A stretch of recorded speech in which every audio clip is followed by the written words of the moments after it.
The idea of these conflicts of interest are, for example, in connection with corruption.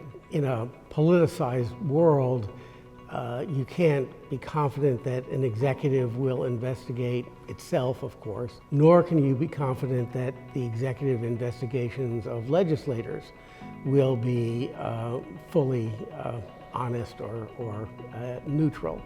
And similarly with legislative investigations of executive corruption. And so it's helpful to be able to have something that stands back from that. Similarly with electoral commissions, obviously parties have a self-interest in drawing the boundaries of election districts or qualifying or disqualifying other parties for the ballot.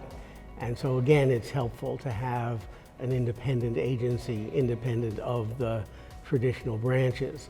When I write, I suppose I have to say there are two stages. One is getting an idea, and they come from anywhere. Current events, conversations with people from outside the United States, reading the newspaper and noticing something going on. And then the second stage is actually writing about it. And there, my motivation is just to work out the ideas for myself.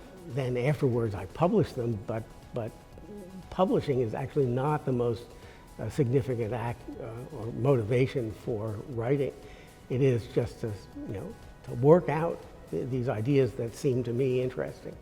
So I've enjoyed the teaching quite a bit. I was a little apprehensive for two reasons. One is, even in the United States, I am something of an intimidating teacher. And so student participation in my classes is low, not low, but lower than I would like it to be.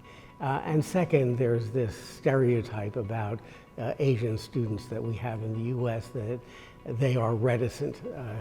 And so I was nervous about teaching a class where I had hoped to have a fair amount of participation.